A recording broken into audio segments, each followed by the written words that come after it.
Ok, pessoal, então, dando continuidade na nossa disciplina de qualidade pós-colheita de produtos agropecuários, nós vamos abordar hoje a questão da pós-colheita numa visão macro, né, envolvendo aí as diversas cadeias produtivas. Na aula passada a gente abordou muito a questão do alimento em si, né, do alimento in natura, do alimento minimamente processado e os ultraprocessados, né? Fizemos essa reflexão sobre a questão do que a gente de como a gente está se alimentando na atualidade, né? E hoje, então, a gente traz esse tema mais específico da pós-colheita. O mundo hoje está, né, as mudanças são muito rápidas, né? A gente vive um momento de pandemia, considerando, né, que o alimento é o que nos move, né? E essa nossa a pandemia nos desacelerou um pouco, né? Mas a gente estava vivendo uma vida extremamente acelerada. E a questão da comida, né, minimamente processada, da comida congelada, do delivery, né, da nossa dificuldade em cozinhar, né, a questão da não sei nem falar, da comida gourmet, né? Hoje a questão do alimento virou modinha, né? Os sanduíches, os hambúrgueres gourmets, enfim, né? Por quê? Porque a gente está com essa dificuldade mesmo, né? De fazer, de ir para a cozinha. O que antes era o papel da mulher, né? Hoje não é mais, porque a mulher também está no mercado de trabalho. E daí a gente tem que entender que a comida, né, a cozinha, o cozinhar é uma função de todo mundo, né? Não é só mais da esposa, né? Mas é da família como um todo. Então, a questão da industrialização do alimento chegar na nossa mesa, então, é um tema extremamente atual, nós da agronomia, né? Nós, profissionais, nós não atuamos só na produção propriamente dita, né? Eu sempre falo para vocês que na agronomia cabe tudo, né? Inclusive o pós-colheita, processamento e distribuição, né? Então, nós somos habilitados a trabalhar nessa área e é uma área extremamente atual e com muito potencial. Bom, o termo pós-colheita, né, ele se refere ao estudo e ao conjunto de técnicas aplicadas à conservação e ao armazenamento dos produtos agrícolas, né, todos eles, grãos, frutas, hortaliças, tubérculos, após a colheita até o consumo final ou passando aí pelo processamento, né, seja no modelo industrial ou no modelo menor artesanal, tá? E essas mesmas técnicas de pós-colheita, né, aqui a gente está falando de plantas, mas nós também temos que lembrar a questão do pós-criação, pós-abate, né, dos animais, né, que é também os produtos de origem animal, a gente aborda aqui nessa disciplina também, tá? Então, o animal é abatido, né, e aí todo esse caminho que as carnes, ovos, leite, mel fazem aí também, até chegar ao consumo final. E, além disso, também a gente fala de produtos agrícolas não comestíveis, né, como flores, plantas ornamentais, fibras, né, algodão, produtos para artesanato, etanol, né, o álcool, né, a cana-de-açúcar, que vai fazer o etanol, por exemplo. Então, esse termo pós-colheita se refere, né, saiu da parte de produção, da fazenda, todo esse caminho até o consumo final. Bom, dependendo do tratamento dado, né, esses produtos terão aí caminhos diferentes, dependendo de como todo o processo acontece, né? Então, quanto mais esse processo é detalhado em cada etapa, quanto mais cuidado se tem, melhor vai ser a qualidade final desse produto. E o que se espera é que, de fato, esse produto chegue lá na prateleira ou no consumo final da forma melhor possível, né? Então, em se falando aí de produtos alimentícios, né, são muitas técnicas utilizadas ao longo desse processo, né? Como temperaturas baixas, né? O uso do calor, né? Como cozimento, enfim, limpeza, tem toda a parte de limpeza, sanitificação, atmosfera controlada, né? Enfim, como uma série de outras técnicas que nós vamos abordar aqui ao longo da nossa disciplina, né?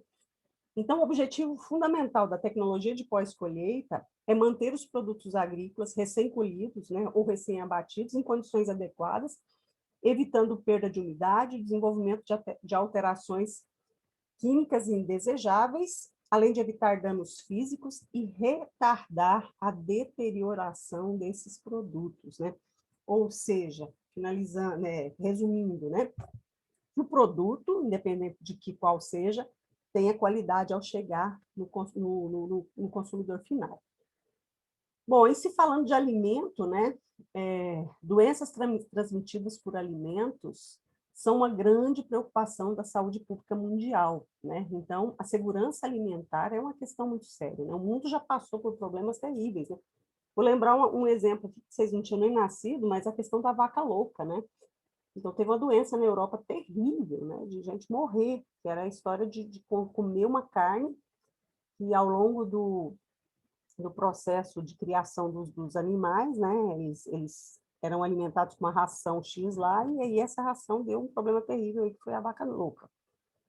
Mas muito bem, então essa preocupação com os alimentos, né, tem a ver com os micro-organismos, né, por contaminações microbianas, como bactérias, vírus, fungos, né, ou outros parasitoides, ou toxinas, e a questão química também, né, os resíduos químicos dos produtos agrícolas, né. Ah, há uma grande suspeita, né, não sei, eu não estou acompanhando direito, mas essa própria pandemia, né, se fala aí da questão de alimentar, que isso veio por conta dos orientais lá comer morcego, mas, enfim, né, então a gente sabe o quão, né, isso é sério, né, o quanto isso é sério.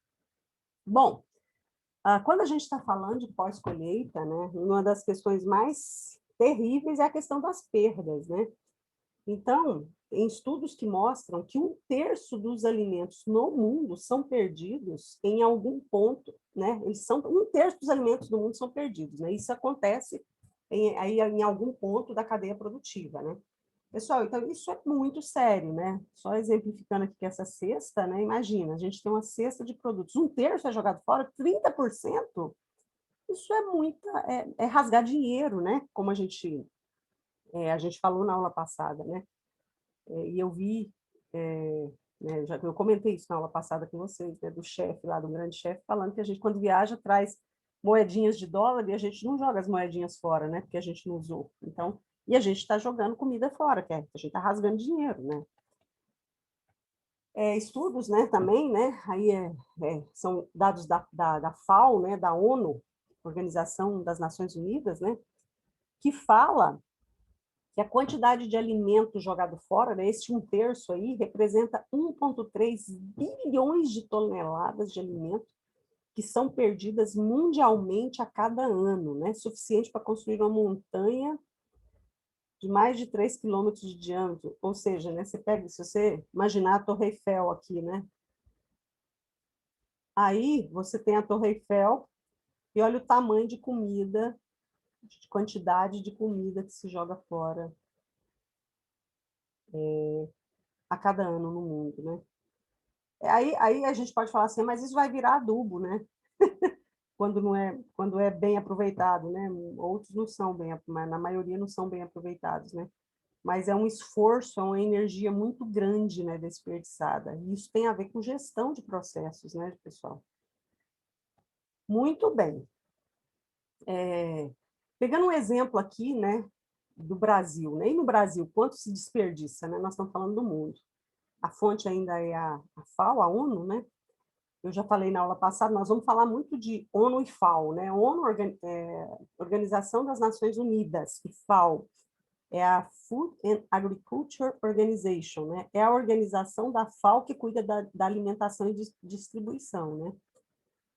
Então, no Brasil, vamos pegar o exemplo aqui da fruticultura, né? O Brasil é um dos maiores produtores de frutas do mundo, né? Então, o desperdício, né, da fruticultura é gigantesca no Brasil, né? Então, por nós termos essa, né, além de sermos grandes produtores de grãos, né, como nós sabemos, mas na fruticultura nós somos muito fortes também, né? Então, na cadeia da fruticultura, a gente tem que 10% é perdida na colheita, 50%, olha que loucura, né, no manuseio e transporte, 30% nas centrais de abastecimento e 10% nos supermercados, né? Então, assim, e essa questão da perda, ela traz problemas problemas terríveis de ordem ambiental, de ordem social e, obviamente, de ordem econômica, né? Muito bem. Bom, então, 54% das perdas de alimento no mundo, né, segundo a FAO, ocorrem na fase inicial da produção e durante o manuseio pré e pós-colheita no armazenamento. E 46% ocorre nas etapas de processamento, distribuição e consumo.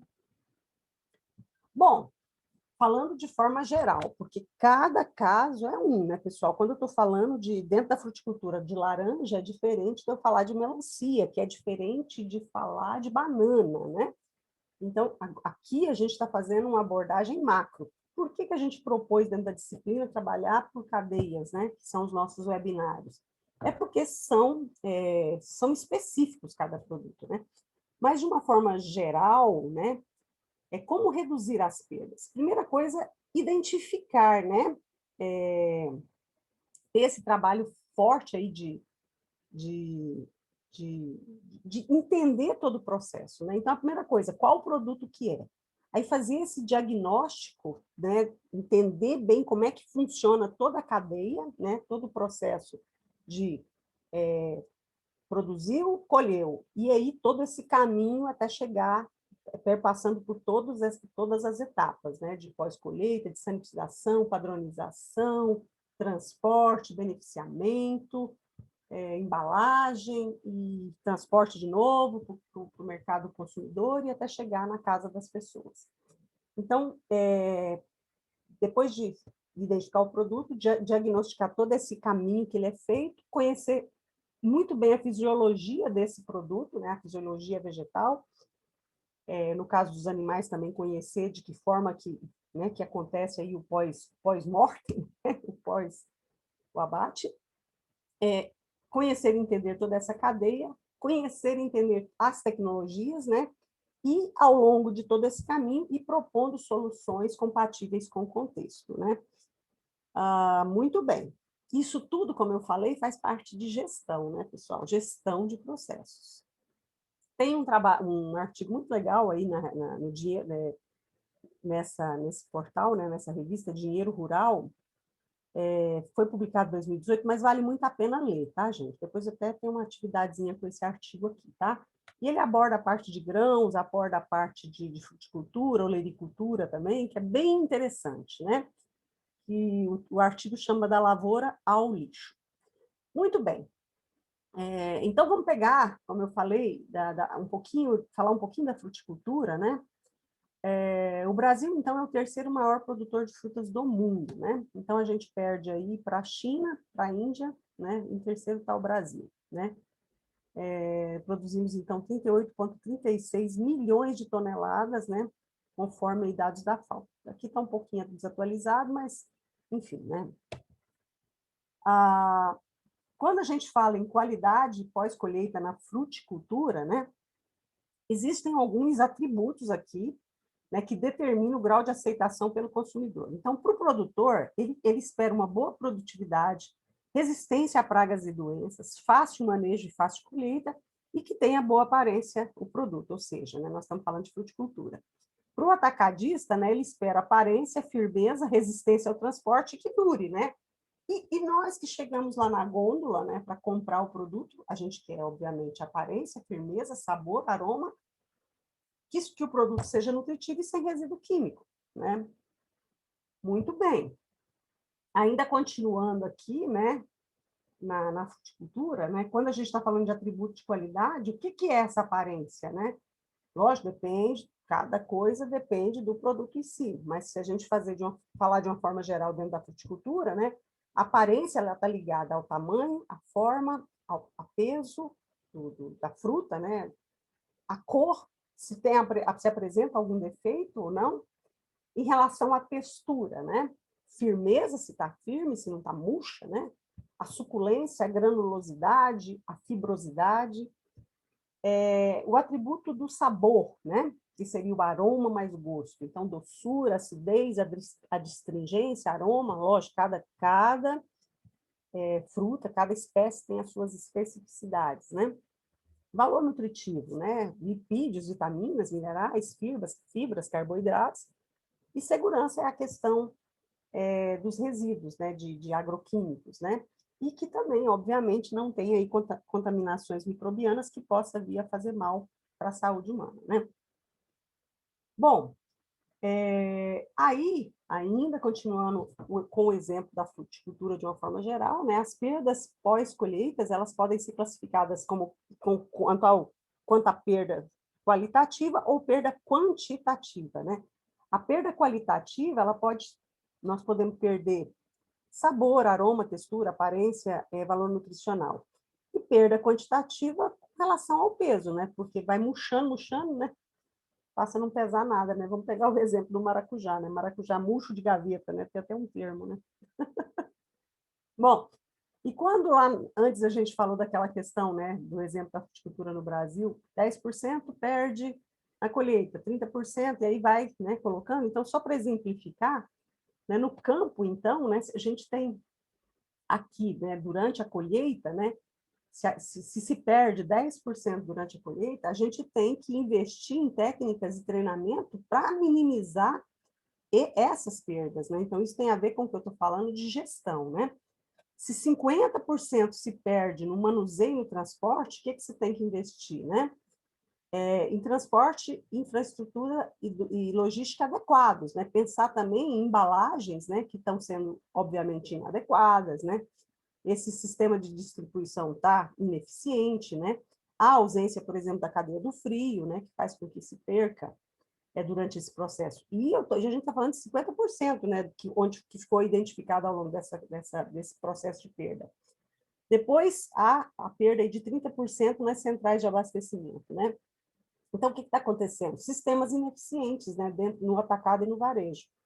E o consumidor, às vezes, está fazendo um manuseio excessivo também, vai pegando, apertando, né, e aí lasca tudo, né? Então, precisa de se planejar, né, formas adequadas, né, fazer gestão, classificar, rotular, e o produtor e o consumidor também conscientizar que não pode ficar apertando a fruta, né? Mas isso depende de como ela está sendo vendida também, né, gente?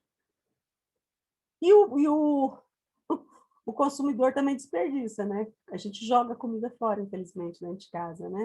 Então, a gente tem que planejar melhor o que a gente compra e ter, né? E gostar, né? E buscar que esse processo de cozinhar seja um processo menos doloroso, né? Que seja legal a gente cozinhar, tá? Tem muitas mães, né? Que falam, meu filho não come isso, não come aquilo. O filho come o que a gente compra, né? Nós comemos o que a gente compra, o que a gente põe dentro de casa, né?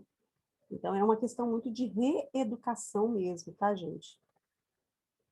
E aí, né, então, aqui, de uma visão macro ainda dentro da fruticultura, que eu peguei como exemplo, a gente tem a colheita, aí se faz o manuseio, né, para organizar todos os frutos colhidos, se embala, vai para o transporte, obviamente tem que ter uma temperatura adequada, obviamente todas as boas práticas de produção, que nós vamos falar muito disso também, questão da higiene, outras técnicas, né, nisso a gente tem o tempo, o tempo considerando, e a gente não quer isso aqui, a gente quer isso aqui, né?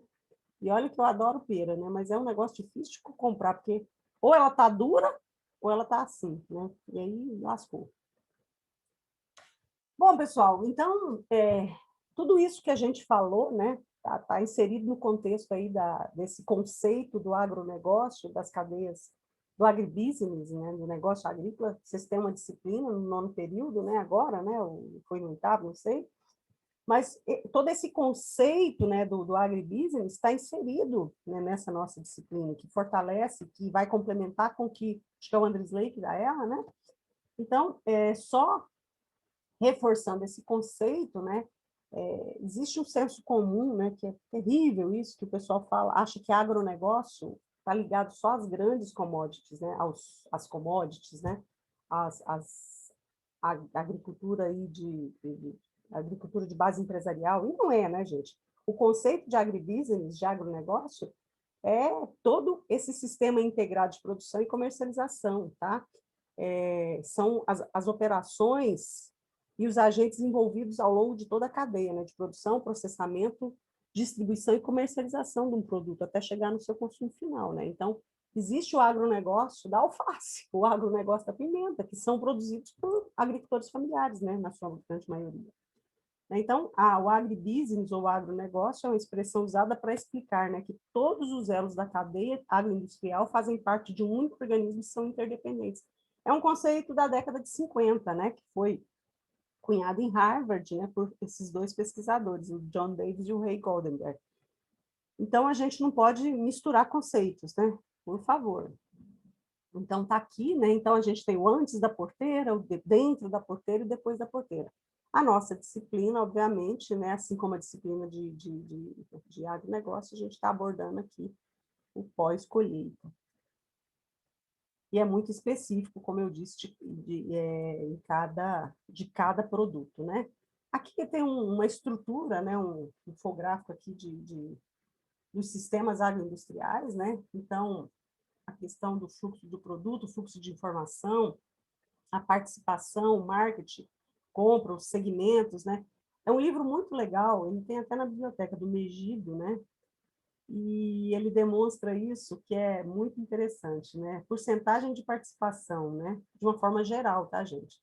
A indústria de insumos representa, olha só, 10%, né? A empresa rural dentro da fazenda, olha só, 24% de participação. O processamento 33%, a distribuição 33%, fechando aí o 100%, né? De uma forma geral, o número de empresas, né, na indústria são poucas, né? A gente sabe que tem as grandes aí, corporações que dominam, né, o mercado de adubos, de fungicida, inseticida, né?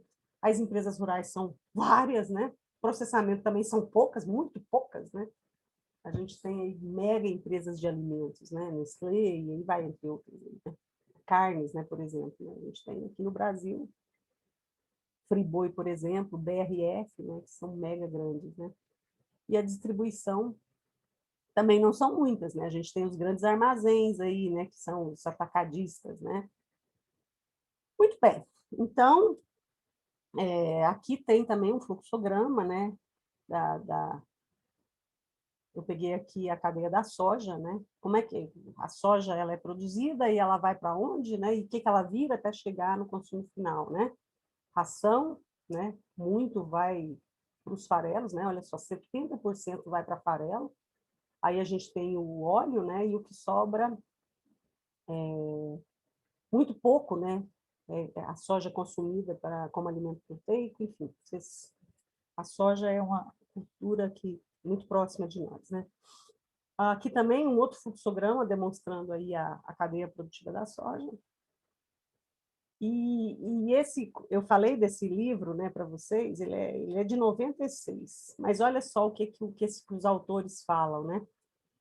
Que na década de 80, né, a quantidade de recurso que ficava dentro da porteira era 12%, na década de 80, tá? O dinheiro, né, todo o dinheiro da produção, antes da porteira, representava 12%. 24%, e olha só, processamento, o pós, depois da porteira, o pós-colheita. Na década de 90, diminuiu antes da porteira para 9%. O dentro da porteira diminuiu para 20%. Olha aqui a projeção para daqui 7 anos. O que a gente está observando? Que antes da porteira está caindo, dentro da porteira está caindo, e depois da porteira há uma tendência de sempre aumentar. Né?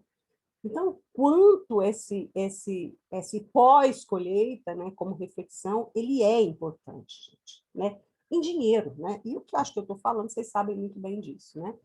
Então, essa questão da gestão, né, cada vez mais ela é importante, tá? Isso aqui foi uma foto que eu fiz quando eu fiz um curso nos Estados Unidos, né? O quanto o pessoal lá tem orgulho, né, de ser produtor de laranja, e esse orgulho está estampado em tudo, né? Inclusive nas placas dos veículos, né? Como a gente falou da questão da qualidade do produto, né? Então, e dessa questão do comércio, da valorização do respeito, da solidariedade, a gente tem essa questão do comércio justo, né? Comércio solidário. Né? Então, se você chegar no supermercado, se você souber a origem do alimento, a gente quer saber disso, né? Então, hoje a questão da certificação, ela não é só a certificação de orgânico, né, que a gente está acostumado, né? selo orgânico, mas a gente tem também outros tipos de selos, né? E cada vez mais, tá, gente? A gente está num momento no Brasil que nós vamos ter certificação de HF, de hortifruti, tá? Então, isso só deu um stand-by por causa da pandemia, tá? Mas até na feira nós vamos ter que saber onde o produto foi produzido, tá? E, né, fechando, voltando, né, alimentação é o que nos move, né? Se você tem um carrão, uma Ferrari, você não vai pôr qualquer combustível nele, né? Mas a gente é uma Ferrari, né? Então, isso, gente, cada vez mais nós vamos ouvir, porque se a gente não tiver com a saúde legal, nós estamos sujeitos aí a qualquer coisa, né? Inclusive a pandemia, né? Retomando essa foto, que eu acho ela emblemática, né? A questão da fome, ela é a falta da comida, mas é a comida inadequada, tá? Fome real e a fome oculta. Né? Então, reforçando aí que essa questão da alimentação, ela tem que ser local, né? E aí a gente, na aula passada, a gente falou um pouco dessa nossa rede aqui localmente, né? Do que nós estamos fazendo na nossa região, no nosso município, né? Nos municípios vizinhos, né? Então, a gente falou disso na aula passada, não vou repetir, mas a gente está preocupado com a promoção da saúde, né? Em comida de verdade, né? E na agronomia, a gente tem que ter essa visão macro, né? Essa visão não linear, mas essa visão de como o processo está acontecendo de produção, né? E aí eu jogo para vocês, né? O que o mercado espera de vocês, de nós, enquanto profissionais, né? Qual que é o perfil do profissional para atuar no mercado? Quais são as áreas potenciais? Aí eu pergunto, pós-colheita, né? Todo esse caminho, ele é uma área potencial? Eu diria que sim. Tá bom, meus queridos? Muito bem, eu vou interromper aqui, parar aqui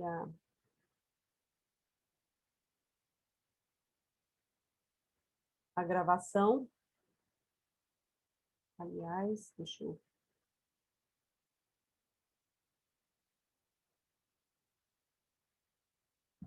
Bom, pessoal,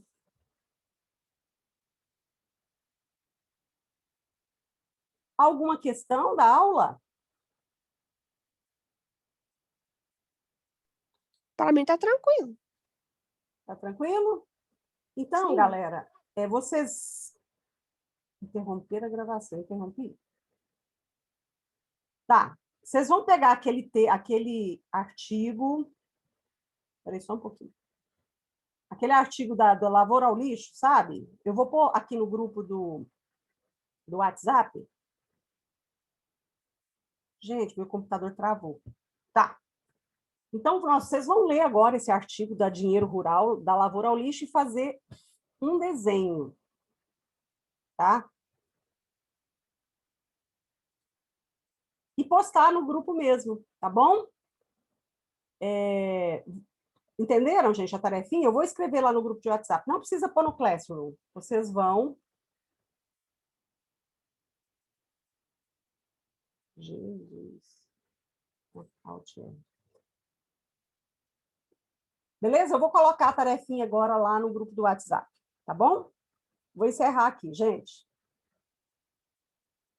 Bom dia a todos.